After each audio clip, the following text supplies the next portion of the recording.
On today's episode of Luke Loses, The Island Diet with Robbie Gibbons, I get a chance to talk to Robbie.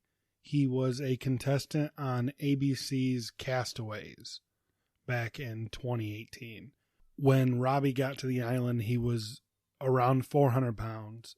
He ended up losing a lot of weight while he was on the island, and when he got home, he decided to change his lifestyle, and he lost, I believe, 170 pounds altogether. I hope you enjoy it.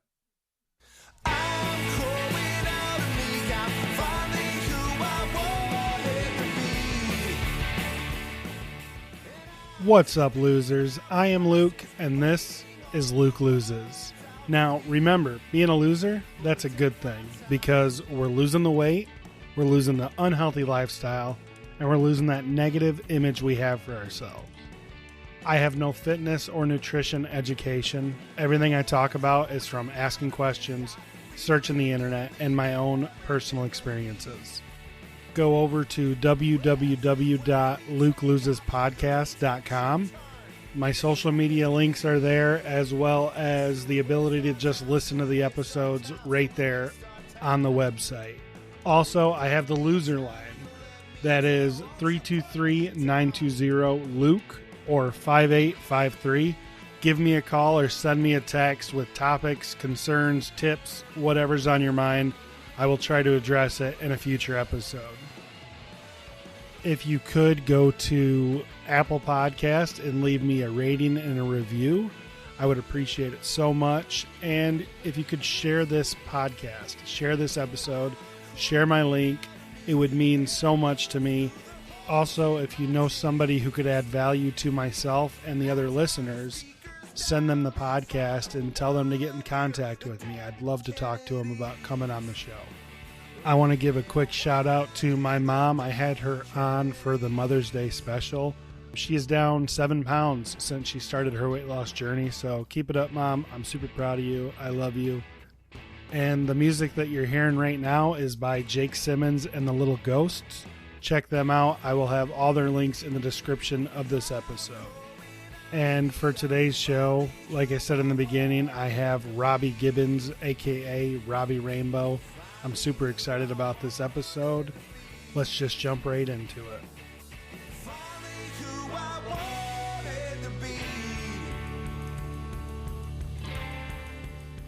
All right, so on today's episode, I've got a pretty awesome guest. I seen him a couple years ago, and we were about the same size when I first seen him. His name's Robbie Gibbons, or Robbie Rainbow. He is a middle school gym teacher and a coach from Alabama. Robbie, why don't you introduce yourself? Hey, man, thank you so much for having me. Robbie Gibbons, and like you said, I was a 425-pound gym teacher, teaching our youth, teaching our 12 and 13-year-olds about health and wellness. So that was me in a nutshell. And I've been able to make some lifestyle changes. I've been able to make some better choices, and I've been able to lose. I lost 170 pounds was the max I lost. I lost a whole person. Wow. And I'm still on a journey. I like to say that I will always be on a weight loss journey. And I am putting myself out there, and I am not perfect.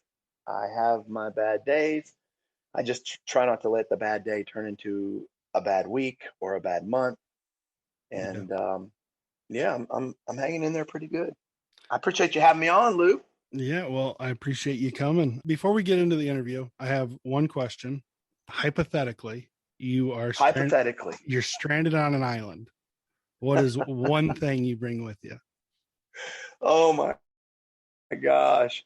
Well, I don't need the hypothetical part because I actually went and did that. And I brought harmonicas. I brought a musical instrument because I thought that I could pass the time by having some kind of entertainment. But what would you bring? Fishing rod, spear? Yeah, I would probably bring some fishing stuff or like machetes?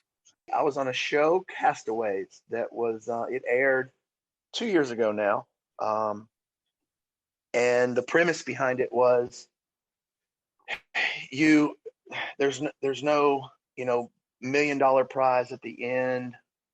You were literally dropped off with nothing but the clothes on your back on an island, and you were told, hey, there's people looking for you, but we don't know when you'll be rescued. Good luck. And they just filmed us. It was like a documentary type, and they just filmed what we did and how we were able to survive. And you could quit whenever you wanted.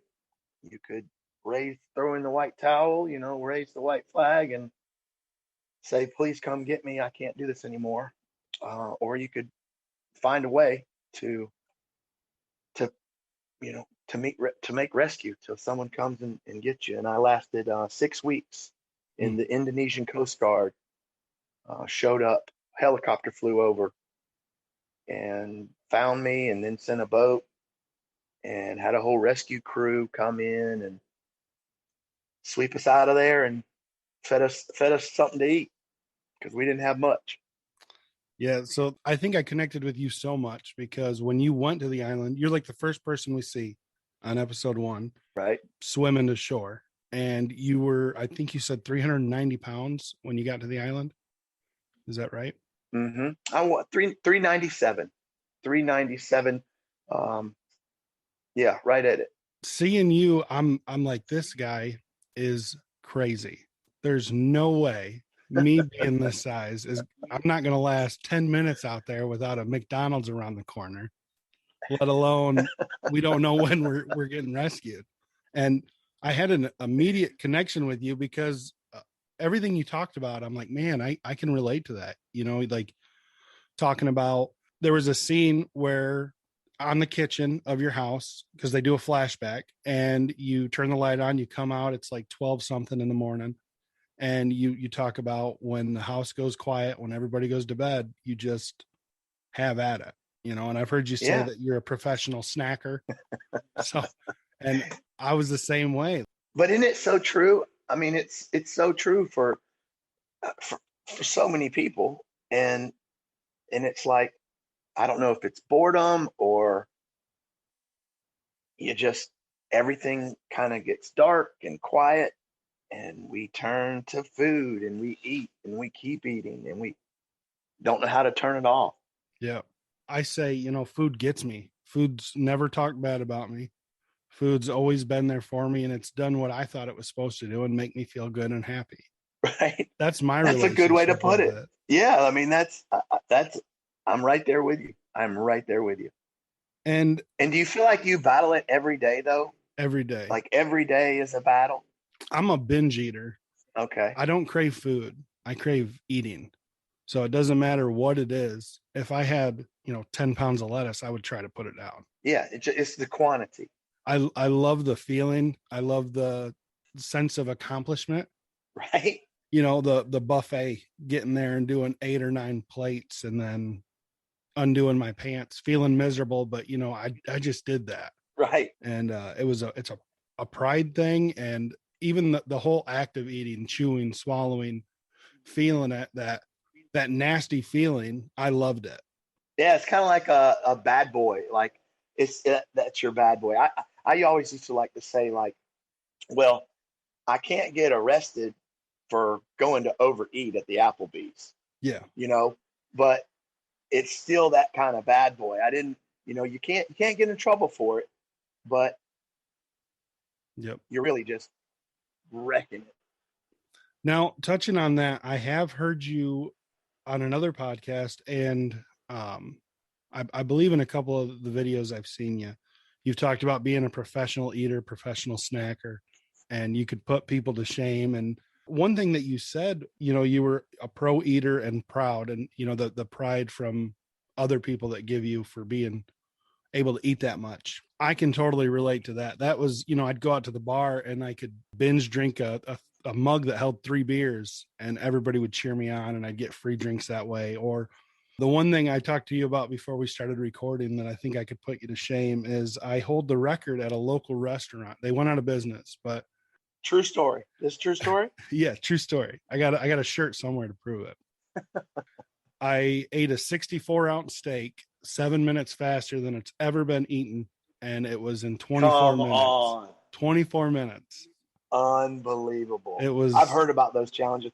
I think I may have to say that you got me beat on all that. Yeah, I felt horrible. I think we even went out for like ice cream afterwards. Like I tell that story, and I drank 6 glasses of soda with it, a baked potato, I had a salad and the steak in that time. And you only had to eat the steak, but I love to eat. Unreal. It's an addiction. That's a story. Yeah, you got me beat on that. The restaurant was Lunkers, and it was in Edwardsburg, gosh. Michigan, but they closed down. It was a Yeah. sad day. We all shed a tear. Right. And then in another video I seen you in, I'm jumping around. I got a list of stuff, so I apologize to everybody and you that I'm going back and forth. You talked about sneaking foods or your secret spot at your local fast food, your favorite fast food restaurant. There was a spot, I think you said, back by a dumpster where nobody could see you and you'd smash some food. I can totally relate to that. Yeah. So, well, at work, and here I am, a gym teacher and teaching the youth and about health and wellness. And I would tell my colleagues, I said, hey, I'm going to go grab a bite. And for lunch, I had, you get like a 30-minute window. So I just go down, and I like the Wendy's, and we'll say fast food. I like the fast food restaurant. Well, what I would do, because I didn't want to really embarrass myself, is I would order the combo meal, right? And then from the dollar menu, I'd get about 4 other things, depending on what kind of cash I had that day. And then I would also get the combo meal to bring back to school. So I would sit in the parking lot, literally kind of behind the dumpster where no one could see me. And I would just totally eat all of that first portion, that first combo, all those dollar menu items. But I'd still have my lunch that I would bring back to school. So when I got back to school, everyone knew, hey, Robbie went to grab his lunch, and there he is eating it. But what I didn't want them to realize is, he's just having a normal lunch. Well, then how in the world is he so freaking big? Yeah. I mean, genetics. Well, because what you don't see is, genetics. What you don't see is everything that I ate before I got there, everything that I eat in the middle of the night. And that's a problem. And it's a problem that I'll continue to this day to battle and fight. It's shameful. I don't know if shameful eating, you've talked to me about shameful eating, but that's no way to live. But it's with anything, though. We shouldn't have to live in shame. And it took me a whole year, and I still struggle with it. But if I'm ever to a point that if I want to eat that, I shouldn't be embarrassed about it. I should just eat it. And if you feel shame, then you shouldn't. Like, don't do it. So it's just a real slippery slope. It's some people don't quite understand it because they don't have an issue with food. Their relationship with food is good. Maybe their struggle is somewhere else. But if you struggle with food and your relationship with food and how you see yourself, then it's an everyday battle, and it can really be an uphill climb for so many people. And they just want to know why and how do I stop this? What can I do? How did you get it under control? How are you maintaining or managing it now? And there's a lot of tricks to it. There is some trigger foods that I have to avoid. Now, do you have any trigger foods that just set you off? I've got a list, right? So like I mentioned, I love binging, eating anything, but there are the certain foods that will throw it in gear, and get your mouth watering. And peanut butter. Peanut butter is a big one for me. Like I'll sit there and eat the whole jar of peanut butter and then chug a gallon of milk. Then the race is on, like anything I can Yeah. get, canned or cookies. Well, I learned something on peanut butter, and I learned that so peanut butter is not a bad snack. There's very low in sugar, not much sodium, but the trick that people forget is that you have to pair it. So food pairing during my journey is what I really learned a lot about. Food pairing for you, Luke, would be different. Food pairing for me, everyone's body type's different. So with the peanut butter, I would always pair it with an apple. Not an almond or not milk, but I would pair it with an apple. 2 slices. And for some reason, I felt satisfied when I was done. And so I'm able to maintain peanut butter. Peanut butter is not a trigger food for me as long as I'm having it, pairing it with the right thing. Um, something that you might try, a little trick, because you never want to never eat peanut butter again. It's right. It's my favorite. a decent, it's not a bad snack. But you can't eat the whole jar, man. Right. So come up with a little trick to where you can still have that little spoonful, 2 spoonfuls of peanut butter. I mean, it isn't what do they call them? A spoon bomb or a peanut butter spoon? Those things are so good. I don't know. Golly, just stick your spoon down in that jar and Oh yeah. pull out the biggest clump you can. Yeah, that looks like 2 tablespoons. We're good.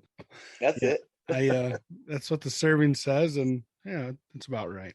When you and I spoke on the phone a couple weeks ago, we brought up a program that I'm working in, and I know on the show you talked about food addiction or your unhealthy relationship with food, and that's spot on with me. Like I always say, I want to eat like a normal person. I don't want to give up these foods like peanut butter or whatever. I just want to eat like a normal person, in quotes, because nobody's normal. Sure.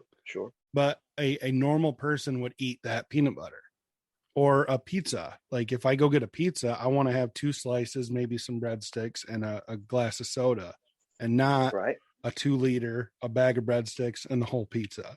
Yep. And I talked about that 12-step program that I'm working, and you mentioned that you would be interested in checking it out. I send you some links. Was there did you give it a look? So I opened the link, but I did not do any type of signing up. Mm-hmm. I want to. I really believe that program or any program similar to that, to where you are involving others. I'm a big believer in that. Kind of my mantra is we got this. And I picked it up from being stranded on that island. And I literally saw these there was 12 of us on 12 separate islands. We had no idea who was there, who wasn't there. But somehow or another, through the course of 6 weeks, I crossed paths with these people, and we all went from I got this, I got this, I got this to we got this. And we started believing that together we will be able to make this. Uh, on your own, no way. You're not surviving this island on your own. You're going to die. You're going to quit. But when you involve others, that it kind of changes a little bit. Me personally, I get so much pleasure in seeing someone else do well. Had to do with my upbringing. Like it makes me happy to see you do well. It makes me happy, whether it be someone's job. Or I don't judge, and I just believe that if I'm helping you, you're helping me. We have a common goal. We can do anything. And when you tie that into weight loss, it really works. Anyone that's really tried to lose weight just completely on their own, yes, it is possible, but it works so much better when you have someone that you can lean on, talk to, believe in, to look proud for. I want to, I want to make you happy because you see me be successful with my weight loss. Yeah. So I love that. And that goes with one of the first things you said on the show was, if you want to go fast, go alone. And if you want to go far, go together. And I mean, that ties right into it. Like, I've tried to lose weight. I mean, I can't, I've lost count. My thing is, I've lost over 400 pounds the past 7 years, but I'm bigger than I've ever been. Up and down, up and down, Yep. up and down. For the most part, when I do it by myself, I'm lying to myself. I'm lying to everybody else. And it's, I'm not trying as hard as I would be if you were there with me, just because I'm lazy. Yeah, so true. But here's what I'm hearing, Luke. Like, you're doing this podcast, you're reaching out, you really are wanting others through your eyes to get inspired, to make better decisions. So I still feel like, although you've gained weight, lost weight, 400 pounds over the last 7 years, there's still a passion that I'm hearing. You still have a want to, you still have this inner belief and this core element of, oh, I'm not done with this yet. Like, I'm not giving up on myself. And there's some people out there listening to this right now that probably feel like I've lost all hope. Like, I've lost all hope. And I've been there. Like, I had lost all hope. And whenever you have that final feeling, that rock bottom, man, that's a really dark place. I mean, it is a dark place. Climbing out of it is so difficult, and if you just keep climbing, right, then that's a win right there. And the moment you, like, using that analogy, like, the moment you get out a little bit, it feels so good. Going a little bit of the way, the difference you feel, the difference you are, that keeps you going. And the reason with this podcast, I did this as a journal and just to put down my thoughts. So in 6 months, when I mess up, because it's going to happen, I'm not going to be perfect, go back, give it a listen. And then I decided to turn it into, a real podcast and spread some good vibes out. And it's amazing to know that we're not alone. There's so many people out there that are struggling with the same thing I'm struggling with. And yeah, I do this to try to help and motivate, but this is my accountability buddy. Like, I don't want to let you down. I don't want to let down anybody that listens. That's right. I feel ashamed when I eat the wrong thing right now. I try not to do good food and bad food, but when something that's a less healthy option, when I eat that, it's like, oh man, I gotta tell everybody that listens and show them that I messed up, and that's going to help me move forward. Well, there is something to honesty. And I think it's very important to be honest with yourself first. Yeah. So, we sit there and say, man, I've dug myself a hole. I keep digging myself deeper in this hole. And, I just don't know how I'm going to get out. Well, the first thing you need to do is put down the shovel, right? If you just keep digging, put the shovel down, right? That's the first thing to get out of your hole. It's just, it's fun. Now, how are things let's just take this past 2 weeks in your world. We're on the upswing, downswing. Do we still weigh in?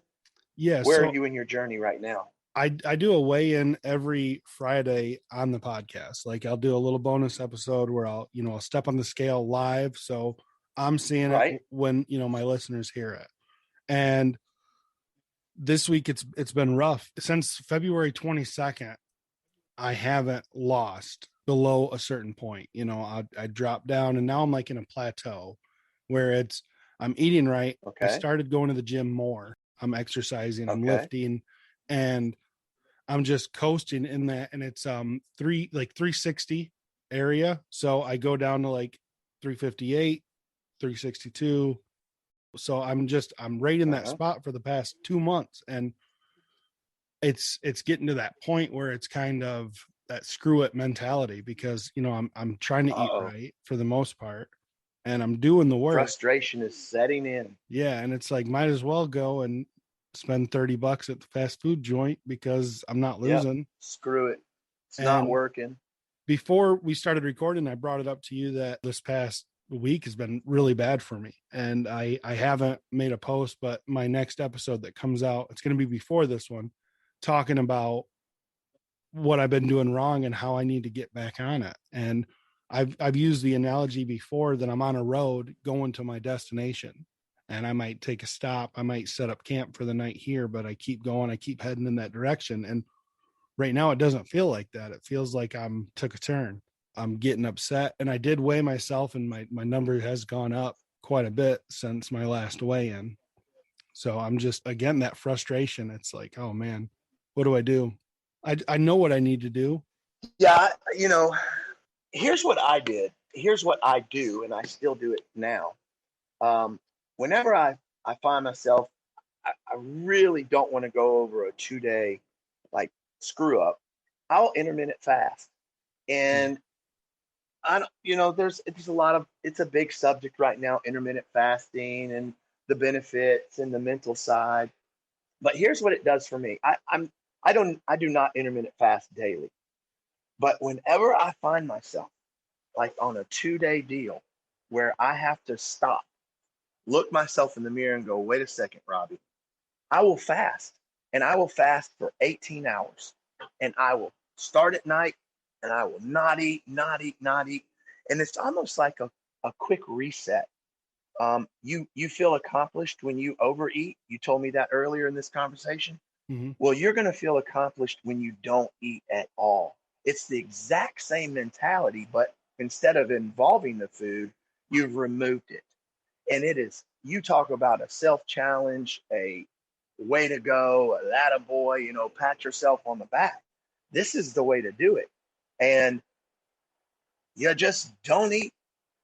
Sounds kind of crazy, but if you go out there and look at intermittent fasting, there's all this different, there's so much stuff out there. You just have to kind of little games. You got to play the games, these little games with yourself. And it's a game that it works for me. I'm not big on any kind of diet, and I came across that fasting, and my concern with it is that I am a binge eater. So I get to eat for this 6 hour, 8 hour period. I'm worried that I might, take advantage of trying to binge. I know. I'm the same way. And I don't want to recommend you with your lifestyle to do this. I'm saying when you catch yourself, you've hit a 2 to 3 day period to where you said you're not just taking a pit stop on your road, you've taken a right turn. Yep. Then this is when you challenge yourself not to eat for 18 hours. Now, you're not going to intermittent fast on a daily basis, because what you will do, you'll do like where during my 6 hour eating window, you're still supposed to stay under 2,000 calories if you're going to lose the weight. Well, doesn't mean, you got 6 hours, you eat as much as you want. No, it doesn't work like that. So for you and your personality, we are more similar than different. And that might not be the right option for you. But I know what would help if you need to stop a binge, if you need to, you've taken that right-hand turn, you need to get back on the street. Well, just challenge yourself for, 18 hours. I am not going to have a piece of food, and fight it. And then once it happens, make sure that resets when the sun comes up. I heard you talk about that in your podcast, like we're just going to get through the day. That was my belief on that island, stranded on the island. I didn't know any of this stuff that your program talks about. I didn't know any of that when I went and researched it and looked into it. But what I found on that island was I tried to get the sunset and I tried to get the sunrise. Yeah. I tried to get the sunset and I tried to get the sunrise. And I still do it now, back in the real world, back in the real job, surrounded by all the fast food restaurants, all the advertisements. Food is everywhere you turn. And I just try to get the sunrise. I try to get the sunset, and I try to do it the way it's supposed to be done, eating the necessities to get you through. Not all the extras. Just what my body needs to survive. Yeah. I like how you brought up, we're more alike than different with watching that show. I've watched the show probably 3 or 4 times now, and it's a deep show. Yeah. I can't remember the gentleman's name. He came over and told you that you were a pillar of leadership that he wanted to be. Tim. Tim. Yeah. Yeah. Man, his story's insane. Crazy. Military man, saving lives all the time. Mm-hmm.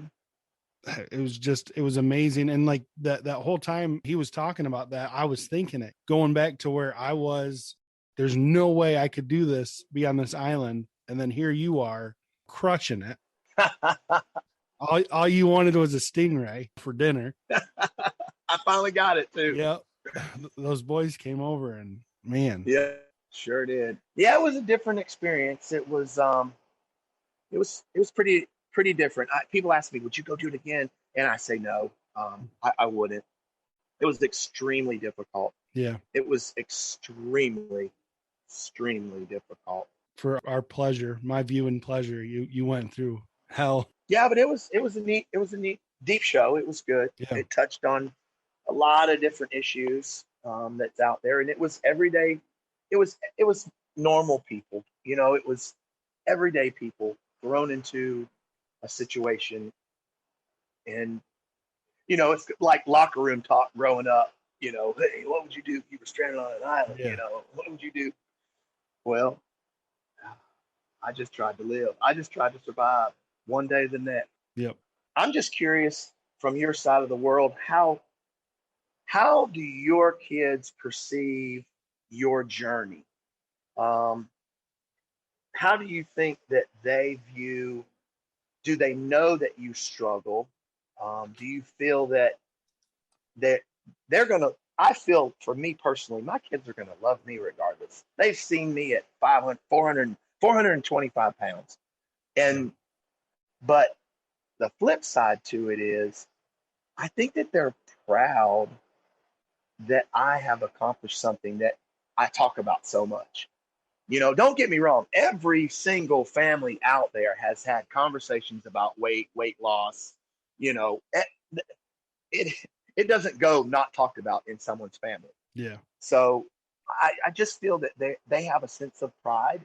I'm glad that whether they like me more or like me less, that's not the point to it. I just kind of feel that they see me excited that I've been able to actually do something that I've talked about forever.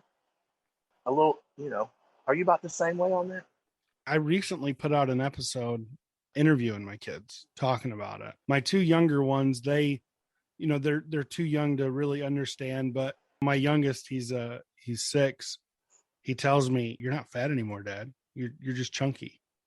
And yeah, I'm like, "Well, thanks." And the middle one, he used to say like there would be a thunderstorm and a loud crash. And he was like, "Man, that was a big one, just like you, Dad." And I'm like, "Well, I don't know. Is that a compliment or what's going on?" My oldest, he's 13, and I asked him if he's seen some of my struggles, and he brought up going fishing across the street at our old house. I couldn't do it, or I could, but I didn't. Okay. Walk into my mom lived a couple blocks away, and he was like, "It's just a little bit of cardio," and you wouldn't do it. You would, drive. And he's seen that, and I've got a bad knee from my weight, of course. And we went to Niagara a couple of years ago, last year, and my 6-year-old, I was walking with him, holding his hand, and I kept sitting down because of the pain. I'm walking and I'm grunting, and my 6-year-old says, "Do you need to sit down?" And that broke my heart, because that should be the last thing he's worried about. He needs to worry about being a kid. Yeah. Having a good time, seeing this, beautiful waterfall. And he's worried about me needing to sit down. And that really crushed me, because I didn't realize that he noticed. I didn't realize that he had to think about that. Yeah, it definitely killed me. And, my oldest, I asked him if it prevented us from doing stuff. And he brought up, before, I sat on the couch a lot and I wouldn't go outside and I wouldn't do things with him. I played a lot of video games. And looking back at it, I always say I was a couch dad or a sideline dad. I'd yell at him to come here or take this or go pick this up, or all the times that I missed and lost because I was too lazy and too unhealthy to run around with him. It breaks my heart. Well, I had on national television, my 16-year-old daughter, and this wasn't staged or printed. The producers of the show didn't hold up a sign and make her say this, but she looked at me and said, "Yeah, Dad, you're just not mentally tough at all." Yeah. And I went, "Oh my gosh, like for your child to make a comment to the parent that they're not mentally tough?" And her assumption and how she came from that was because of my size. So in other words, you got to be a little tough if you're going to want to lose weight. If you're going to sit there and talk all this and you're going to do all this, well, you got to have some mental toughness to it. I was a college football player. I was supposed to be tough as they come. Yeah. Well, here my baby girl is saying, "Oh, you're not that tough after all, Dad." So we all have that little tender moment, that aha moment where you hopefully use it as a switch and go, "You know what? I'm gonna feed off of this for a little while. That comment that I just got is gonna be a fuel for me for this next week." And that was for me. That was my little switch. That was one of many. Touching on the mental toughness of it, every time I tried to lose weight before, I told myself, just eat less and move more. And it worked. I'm starving myself, eating 1,200 calories a day, burning 1,700 calories. I lost a lot of weight. And the moment I stopped, I gained it all right back. And this time around, Yeah. I'm focusing on my mental aspect of it. I've looked into like the food addiction. Mm-hmm. I've realized I'm a binge eater. I'm doing the program, Mm-hmm. different things. And I feel more confident this time around than I've ever felt, just knowing that it's not just eat less and move more. I'm working on every aspect of my life. And this podcast started as my weight loss journal. And now it Mm-hmm. focuses on my weight loss, but it's more about just doing better. I want to be better tomorrow than I was today, every day. That's so strong. That's so strong. And that's where I'm at. And I feel so positive about it. And I feel like I've got the tools and the I'm able to do it. I just have to. I look forward to seeing what happens in 3 years. I've talked about I'm going to struggle, I'm going to fail, I'm going to slip, I'm going to binge, but I know I'm going to get back on it and I'm going to keep pushing forward. And I want to see where I'm at in 4, 5, 6 years and look back and see where I've been. I'm excited. And you're never gonna quit on yourself. Yep. Boom. Yep. I mean, so powerful. And you watched the show I did, and there's so much to it that we're not going to quit on ourselves. We're not. It's not about what I think about you. It's about what you think and feel and how you perceive your day to day. Yep. And we're not going to quit. We're not going to quit. We got this. I say it all the time. We got this. You and I'll think about you now. We've got to meet. We've got to share stories. I'll think about you over the course of the next few weeks as I'm eating right, making good decisions. You'll pop into my head, and I'll think, man, I hope he's not having that jar of peanut butter today. I hope that he's having just a spoonful and have a little apple with it, so he feels satisfied and can move on. Because we got this, and it's not that we have to sit there and hold each other's hands through it, but we just have to have it in our minds that we are going to make it. Man, that's so true. And on the We Got This, I believe the first episode you were saying, I got this. Yeah. And you said at the end, in every one of those journals, it turned into a We Got This. Total truth. Every one of those journals at some point in the beginning said, I got this. I got this. I absolutely love that. Completely changed. Because like, even going back to the program that I'm working, I've been in meetings with hundreds of people on Zoom. It was a Thanksgiving meeting, of course, but every one of those people in that group knows what I'm going through or are going through it themselves or have been through it. And we're not alone. It could tie in with the island. You've seen somebody over there. Somebody's over there across that water. and they're fighting just as hard Mm-hmm. and just as many demons as we are. So it makes a huge Mm-hmm. difference when you're not alone. So true. So true. Is there anything that you want to touch on that we didn't get to? Oh no, man, I've really enjoyed this. I hope that your listeners have some takeaway from it, and I hope they understand that there's no quit in them. Um, I I'm big on Instagram. I call it Instagram. Instagram, it's Robbie.rainbow. I have a website where you can connect. There's three things. I want to leave you with something. The three daily things that we want to do every single day is that we want to be active, we want to eat clean, and we want to connect. So every single morning when we get up, that's a focus of mine to be active, eat clean, and connect. And if you need to connect with me, I do have a website, Robbie.rainbow, or just type in Google Robbie Gibbons. You'll find me on there somewhere, and send me an email, and we can say hi. If we want to set something up, I'm fine and open for all that. But give me a follow on the old Instagram, Robbie.rainbow, and we look forward to listening to Luke's Loses podcast as he rocks on. I appreciate it, Robbie. Well, thank you so much for coming on. I had a blast. Like I said, the moment I seen you on that show, I was like, man, this guy, he's a different breed, being willing to try. I'm glad you made it. You made it. You're 6 weeks on that island. From what it looked like, you made some awesome friendships. I seen you went and visited Kelsey at one of her shows. Again, I thank you so much. It's been a blast. I appreciate it. Keep it up, and I look forward to continuing watching you and seeing what you do. Same to you, brother. Thank you so much. Robbie, thank you so much for coming on. I had a really good time, and I know we barely touched the tip of the iceberg when it comes to the things you have to offer. For those of you that are interested in reaching Robbie Rainbow or Robbie Gibbons, I will post all his info in the show notes. I will tag his Instagram and his website so you can go there and check him out. So thanks for listening, and that's that.